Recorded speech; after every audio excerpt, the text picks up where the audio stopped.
Sebuah jembatan penyeberangan di Toli-Toli, Sulawesi Tengah putus akibat tak kuat menahan beban. Tidak ada korban jiwa dalam kejadian ini, namun jembatan tidak bisa digunakan lagi.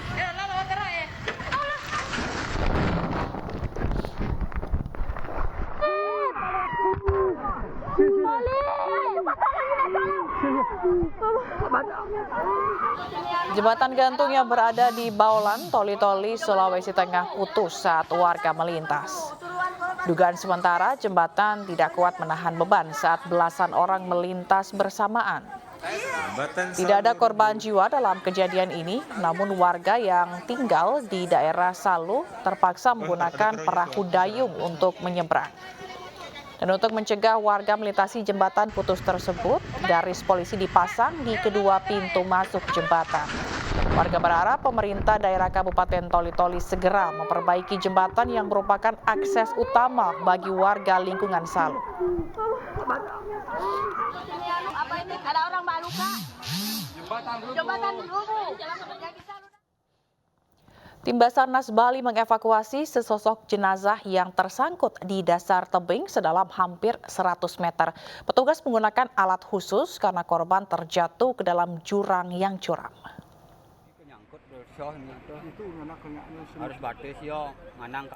Sesosok jenazah dievakuasi tim Basarnas Bali dari dasar jurang di Pura Selonding, Kuta Selatan, Badung. Petugas menggunakan peralatan khusus untuk mengangkat jasad korban dari jurang sedalam 100 meter. Jasad korban ditemukan seorang warga dari sepeda motor yang terparkir di sisi tebing. Warga kemudian melapor pada petugas. Korban diketahui bernama M. Duda, usia 38 tahun, warga Banjar Dinas Giri, Sari Desa Pecatu, Kuta Selatan, Badung, Bali. Seorang warga dicurigai terjatuh di tebing Sulinding, sehingga setelah dilaporkan kepada aparat kepolisian dan aparat kepolisian menginformasikan dan melaporkan ke Basarnas untuk permintaan evakuasi. Selain ke Basarnas juga disampaikan laporan ini ke BPBD Badung. Kita bersama-sama dengan BPBD, TNI Polri dan masyarakat bersama-sama melakukan evakuasi. Namun karena ini tebingnya cukup curam, diperlukan memang skill dan keterampilan untuk mengevakuasinya. Usai dievakuasi, jasad korban langsung dibawa ke rumah duka. Dari Badung, Bali, Bagus Alit, iNews melaporkan. Sebuah wahana di Pasar Malam Jolotundo, Semarang, Jawa Tengah ambruk dan melukai pengunjungnya. Sebagian pengunjung yang merupakan anak-anak terluka dan dilarikan ke klinik.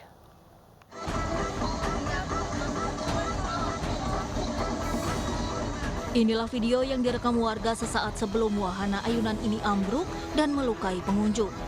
Wahana ini tiba-tiba roboh saat sedang beroperasi di Pasar Malam, Lapangan Jolotundo, Semarang, Jawa Tengah, Jumat malam. Sejumlah pengunjung mengaku sudah memperingatkan pengelola wahana karena merasa ada kejanggalan. Namun wahana tetap beroperasi. Penumpang wahana yang mayoritas merupakan anak-anak terluka dan dilarikan ke klinik terdekat. Mereka menderita luka memar di beberapa bagian tubuh. Jatuhnya tuh? Jatuhnya kan tidak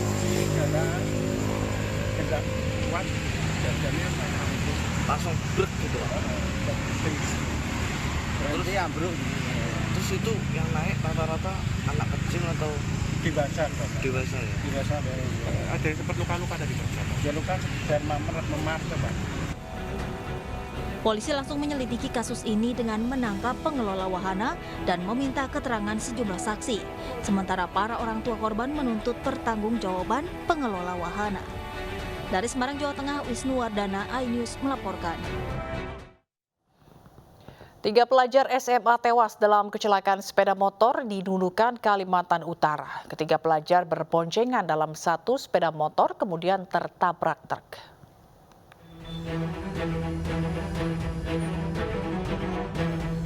Tiga pelajar sekolah menengah atas tewas dalam kecelakaan di Jalan Pembangunan Nunukan Barat, Kalimantan Utara. Ketiga pelajar berboncengan dalam satu sepeda motor, kemudian hilang kendali saat melaju kencang di atas jalan menikung. Sepeda motor korban pun berjalan keluar jalur hingga tertabrak truk. 2 pelajar tewas di lokasi, sementara 1 pelajar lainnya tewas di rumah sakit. Terlibat truk dengan ada 4 truk dan juga ada 2 motor. Untuk jumlah korban sendiri ada 3 orang meninggal dunia. Untuk BB dari kendaraan semua sudah diamankan di pos lalu lintas dan akan menggeser ke Kini polisi masih memeriksa sopir truk dan sejumlah saksi. Sementara para korban dibawa ke rumah duka untuk dimakamkan. Dari Nunukan, Kalimantan Utara, Usman Kodang, iNews melaporkan. Sebuah truk tangki bermuatan solar menabrak minibus hingga jatuh ke jurang sedalam 15 meter di Jalan Trans Sulawesi, Kolaka Utara, Sulawesi Tenggara. 7 penumpang minibus meninggal dunia, sementara sopir truk tangki kritis.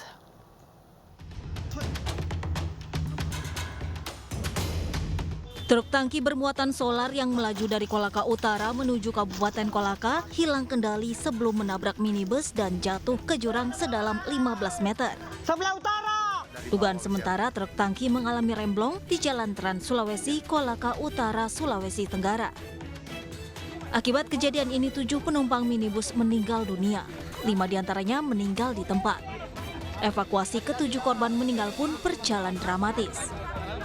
Warga dan petugas hanya bisa mengevakuasi korban dengan tandu dari dalam jurang. Kondisi jurang yang terjal pun sempat menghambat proses evakuasi. Hingga kini jenazah korban masih berada di RSUD Kolaka Utara dan Puskesmas Iwoi Menda Kolaka. Sementara sopir truk tangki kritis dan masih dirawat di Rumah Sakit Benyamin Guluh Kolaka.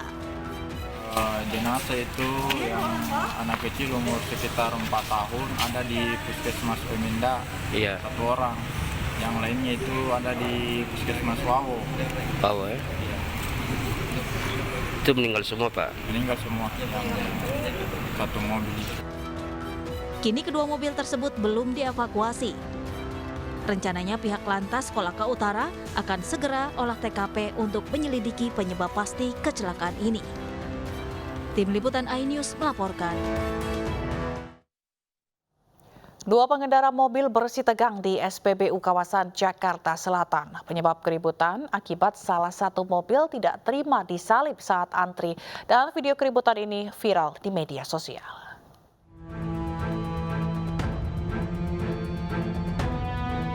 Dua pengendara mobil bersih tegang di salah satu SPBU di kawasan MT Haryono, Jakarta Selatan.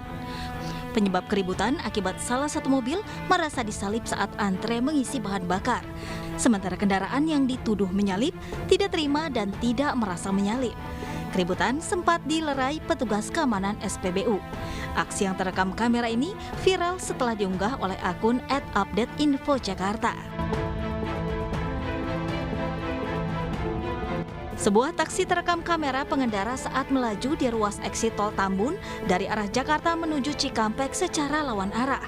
Diduga pengendara taksi salah eksit tol dan berniat masuk lagi namun dengan cara lawan arah. Aksi pengendara taksi viral di media sosial setelah diunggah di akun Instagram @dashcam_Indonesia.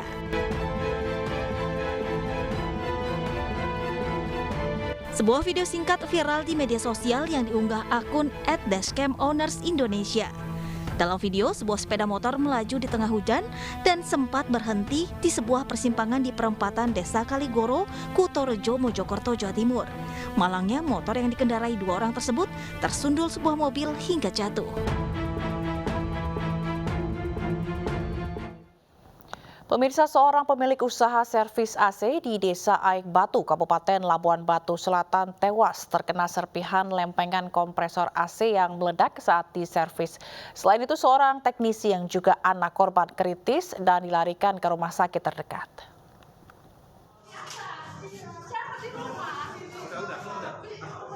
Khairuddin, 36 tahun, warga Aik Batu, Kecamatan Torgamba, Kabupaten Labuan Batu Selatan, sekarat usai terkena percikan serpihan kompresor air conditioner atau AC yang meledak saat ikut membantu sang anak menservis kompresor tersebut di tempat usahanya. Pihak kepolisian yang mengetahui kejadian ini langsung melakukan olah TKP. Menurut polisi, peristiwa ini berawal saat tabung besar mentransfer freon ke tabung musikul melalui mesin pompa outdoor atau kompresor AC. Namun ketika tabung musikul telah terisi penuh dan pengisian dari tabung freon tak dihentikan, akhirnya mesin kompresor tak kuat menahan udara yang ditransfer, hingga akhirnya meledak dan serpihan lempengan besinya mengenai korban. Korban pun meninggal saat dalam perjalanan ke rumah sakit. Berawal dari pengisian oksigen dari tabung oksigen ke mesin pompa outdoor AC.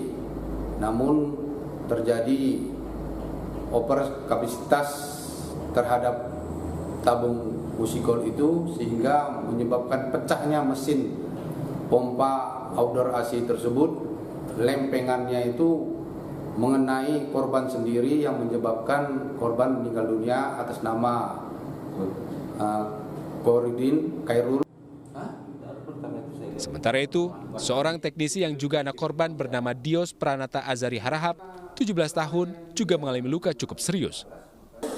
Dan korban dilarikan ke rumah sakit. Dari Labuan Batu Selatan, Sumatera Utara, Randi Kurniawan, iNews melaporkan. Sementara itu, petugas pemasangan internet tersengat listrik saat sedang bekerja di kawasan Bogor, Jawa Barat.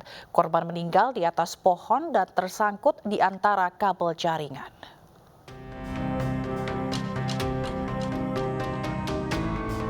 Petugas pemasangan internet ini tersengat listrik saat sedang memeriksa jalur untuk memasang jaringan internet di Jalan Mercedes-Benz, Desa Telajung Udik, Kecamatan Gunung Putri, Kabupaten Bogor, Jawa Barat.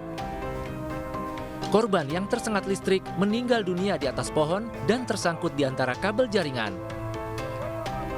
Warga sempat tidak berani menyelamatkan korban karena takut tersengat listrik sehingga menyebabkan jenazah korban tergantung selama 20 menit.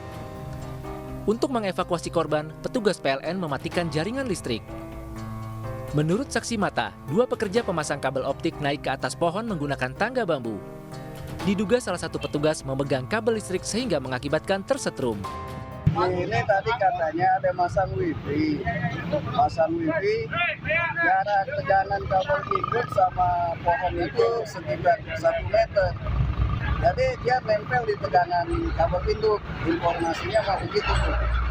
Jadi di badan dia kesetrum, langsung melompat. Itu ada 2 orang, tapi yang satu selamat katanya. Korban meninggal, Bang? 1 korban meninggal. Setelah dievakuasi, jenazah korban kemudian dibawa ke Rumah Sakit Polri Kramat Jati.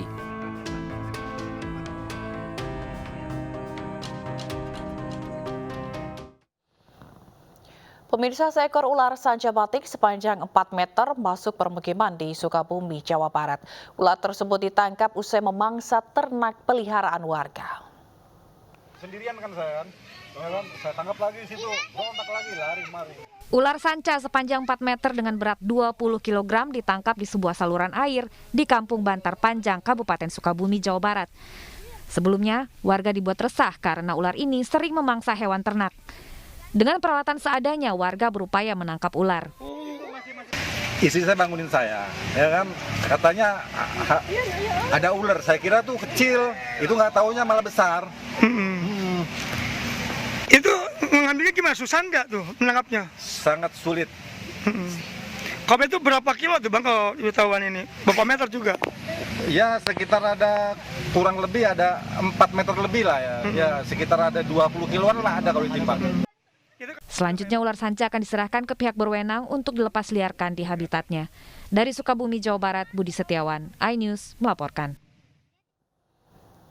Sementara di Cigadung, Pandeglang, Banten, 3 warga menjadi korban gigitan seekor monyet peliharaan. Monyet itu kemudian ditangkap dengan menggunakan sumpit bius. Ibu ini gara-gara monyet. 3 warga Cigadung, Kabupaten Pandeglang luka-luka usai diserang seekor monyet peliharaan salah satu warga. Petugas BKSDA kesulitan menangkap monyet karena terus melawan dan melarikan diri. Monyet seberat 6 kg ini akhirnya dilumpuhkan petugas dengan cara disumpit bius. Usai tak sadarkan diri, monyet langsung disuntik rabies dan diamankan. Informasinya kan monyet itu sudah dipelihara lama oleh pemiliknya. Jadi pemiliknya itu beberapa hari ini lepas dan melakukan penekanan atau penggigitan terhadap warga, terutama yang pemiliknya sendiri. Monyet akan dilepas liar kembali ke habitatnya. Lebih lanjut, BKSDA mengimbau agar warga tidak memelihara hewan liar yang bisa merugikan masyarakat. Dari Serang, Banten, Mahesa Apriandi, iNews melaporkan. Acara perpisahan sekolah di Buleleng, Bali berakhir dengan petaka. Puluhan orang siswa di SMP 1 Atap Desa Tambakan, Kecamatan Kubu Tambahan, Buleleng, Bali, keracunan makanan dan harus dirawat intensif di rumah sakit. Lemas ya? Lemas sekali ya. Puluhan siswa SMP Negeri 1 Atap 2 Desa Tambakan dievakuasi ke Rumah Sakit Giri Emas Kecamatan Sawan Buleleng akibat keracunan makanan usai acara perpisahan di sekolah. Para siswa diberikan makanan nasi bungkus berisi mie, telur, daging ayam serta daging babi oleh pihak sekolah. Setelah pulang, para siswa mengalami mual, muntah serta badan lemas. Sekretaris Dinas Pendidikan Pemuda dan Olahraga Kabupaten Buleleng Ida Bagus Surya Barata mengatakan, nasi yang dipesan dari satu tempat dan jumlah siswa di sekolah itu sebanyak 161 siswa. Kondisi siswa rata-rata mengalami mual dan muntah. Karena gejala sedang, di mana masih dalam observasi, kemudian ada juga beberapa yang sudah membaik, dan kemungkinan dalam observasi 1-2 jam ke depan ini kalau mereka membaik bisa diperbolehkan pulang, sedangkan yang lainnya masih diberikan penanganan sedang, mungkin diobservasi 1 hari ke depan. Total siswa sekitar 70 orang lebih tersebar di beberapa rumah sakit, yakni RS Paramasidi sebanyak 7 orang, RS Giri Mas 12 orang, RSUD sebanyak 60 orang. Hingga Sabtu malam, pihak tim medis dari rumah sakit masih melakukan perawatan intensif kepada para siswa yang mengalami keracunan. Dari Buleleng, Bali, Pande Wismaya, iNews melaporkan. Kita ke informasi mengenai ibadah haji, pemirsa. 449 calon jemaah haji asal Tuban dan Bojonegoro, Jawa Timur yang masuk kloter 1 embarkasi Surabaya Sabtu pagi berangkat melalui Terminal 2 Bandara Juanda, Surabaya. Wakil Presiden Ma'ruf Amin yang melepas langsung ratusan calon jemaah haji menegaskan keberangkatan haji dari Indonesia akan normal mulai tahun depan.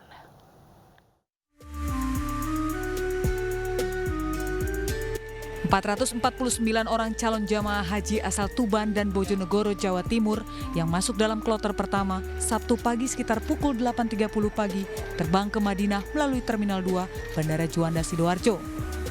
Ratusan calon jemaah haji kloter pertama embarkasi Surabaya ini langsung dilepas Wakil Presiden Republik Indonesia Ma'ruf Amin yang hadir langsung di Bandara Juanda. Ma'ruf Amin menyatakan keberangkatan haji dari Indonesia pasca pandemi COVID-19 ini diharapkan akan kembali normal pada tahun depan. Hari ini kita memberangkatkan 449 jamaah haji dari Jawa Timur, umumnya dari Tuban, ada juga bagian dari Bojonegoro. Ini untuk pertama kali setelah 2 tahun kita semua tidak ada pemberangkatan karena adanya COVID. Alhamdulillah, karena COVID sudah landai, ini kita bisa memberangkatkan jamaah haji kita seluruhnya itu 100.015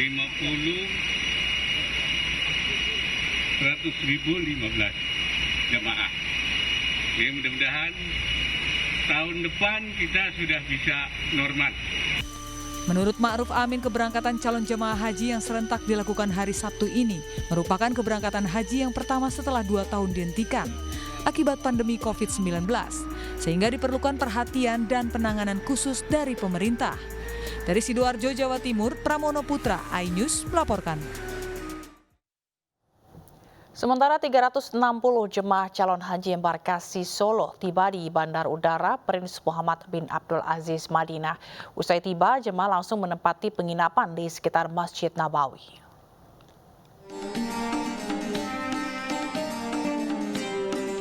Kedatangan gelombang pertama jamaah calon haji di Madinah ini menjadi momen bersejarah. Setelah vakum 2 tahun akibat pandemi, jamaah Indonesia akhirnya tiba di Tanah Suci untuk memulai rangkaian ibadah haji. Jamaah yang pertama kali tiba berasal dari embarkasi Solo dan akan disusul Jakarta Pondok Gede. Setelah merampungkan berkas keimigrasian dan beristirahat di bandara, jamaah langsung diarahkan ke penginapan mereka. Salah satu kawasan penginapan yang ditempati jamaah berada di wilayah Shimaliyah, Madinah. Dari sektor ini, jamaah bisa berjalan kaki ke Masjid Nabawi. Rata-rata kamar berisi 3 hingga 4 tempat tidur. Yaitu di Hotel Taba Tower yang mempunyai kapasitas daya tampung sekitar 1.526 bed. Dan untuk total lantainya itu ada 14 lantai, total roomnya itu 392 kamar, dan total floornya per lantai itu ada 28 kamar per lantainya. Sementara itu, Duta Besar Indonesia untuk Arab Saudi meminta agar jamaah calon haji mengikuti setiap peraturan yang berlaku selama di Tanah Suci. Terkait pembatasan usia maksimal 65 tahun, Abdul Aziz Ahmad berharap jamaah bersabar dan mematuhi peraturan tersebut. Saudi juga kan mempertimbangkan banyak aspek lah ya begitu. Jadi kalau kondisinya seperti sekarang dan membaik, nanti mungkin tidak ada lagi pembatasan. Mudah-mudahan. Ya kita berdoa aja. Yang penting kita sekarang melaksanakan ibadah sekarang kalau kelihatannya berjalan dengan baik, seperti misalnya yang kita lihat dalam pelaksanaan umroh. Nah, kita bisa berharap banyak tahun depan akan bisa lebih baik. Sedangkan jamaah haji yang tiba sebelum memasuki kamar akan diberi pengarahan singkat mengenai bimbingan ibadah di dalam bus sekaligus pengecekan ulang kondisi kesehatan.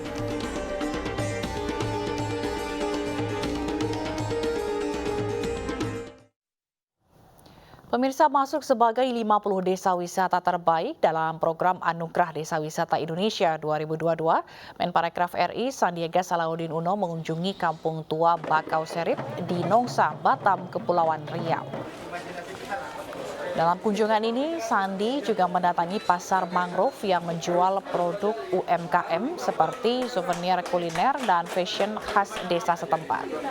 Menurut Sandi, Kampung Tua Bakau Serip merupakan desa wisata paket komplit yang menawarkan wisata berbasis edukasi, rekreasi, dan konservasi. Desa wisata Kampung Tua Bakau Serip menjadi salah satu tujuan para wisatawan domestik maupun mancanegara. Kampung Tua Bakau Serip juga masuk dalam nominasi 50 desa wisata dalam ajang Anugerah Desa Wisata Indonesia 2022. Anugerah Desa Wisata Indonesia 2022 merupakan program unggulan penggerak kebangkitan pertumbuhan ekonomi dan pengembangan pariwisata Indonesia yang sedang digalakan Kemenparekraf RI. Murid-murid sekolah di Singapura seandainya berlibur diberikan paket wisata edukasi, wisata konservasi di Kampung Tua Bakau Serip ini, karena tidak jauh dari sini terlihat Malaysia dan Singapura. Jadi itu potensinya, kami yakin ini adalah bagian daripada kebangkitan ekonomi tatanan pasca pandemi, di mana kita bisa membuka peluang usaha, terutama berpihak kepada UMKM dengan digitalisasi. Kita lihat tadi QRIS sudah ada di mana-mana ditebar, dan alhamdulillah ini nanti kita harapkan bisa membuka lapangan kerja.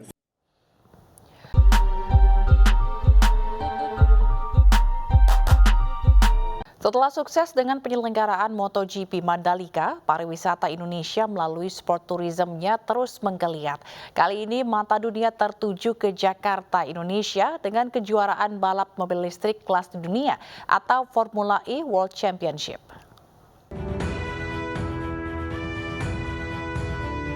Jakarta, Indonesia menjadi perhatian dunia dengan digelarnya kejuaraan balap mobil listrik kelas dunia atau Formula E World Championship 2022. Gelaran ini membuktikan geliat pariwisata tanah air melalui sport tourism terus menunjukkan tren positif. Destinasi wisata di Jakarta termasuk ekonomi kreatifnya akan populer ke 170 negara yang menyaksikan siaran langsung kejuaraan ini. Tentunya karena ini kan dilihat oleh berbagai negara ya, dan ini bisa mempromosikan Indonesia khususnya Jakarta. Bagaimana Jakarta ini indah ya, Jakarta ini ramah, dan tentunya bagus sekali untuk sport tourism. Digelar di Jakarta International E-Prix Circuit Ancol, Jakarta Utara, Formula E Jakarta menjadi seri ke-9 pada ajang Formula E musim ini yang diikuti 22 pembalap dari 11 tim mobil listrik. Tim Liputan iNews melaporkan.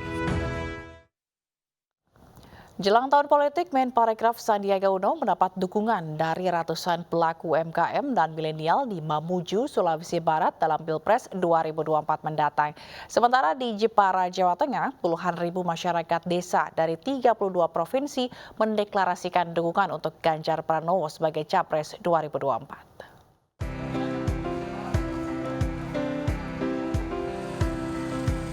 30.000 masyarakat desa yang tergabung dalam Des Ganjar dari 32 provinsi di tanah air berkumpul di kawasan Pantai Bandengan, Jepara, Jawa Tengah. Mereka menyatakan mendukung Ganjar Pranowo menjadi presiden tahun 2024. Sosok Ganjar dinilai sebagai pemimpin yang berpengalaman, amanah, bertanggung jawab, dan menjadi harapan baru masyarakat desa di Indonesia. Dalam deklarasi nasional ini dimeriahkan berbagai acara parade serta kesenian daerah.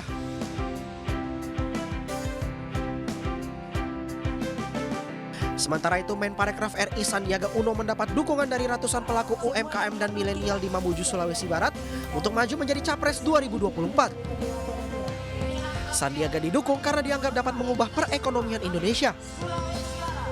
Sebagai bentuk dukungan, mereka yang tergabung dalam relawan sahabat Sandi Uno menggelar sejumlah pelatihan seperti pembuatan sabun ramah lingkungan di Pantai Malaua.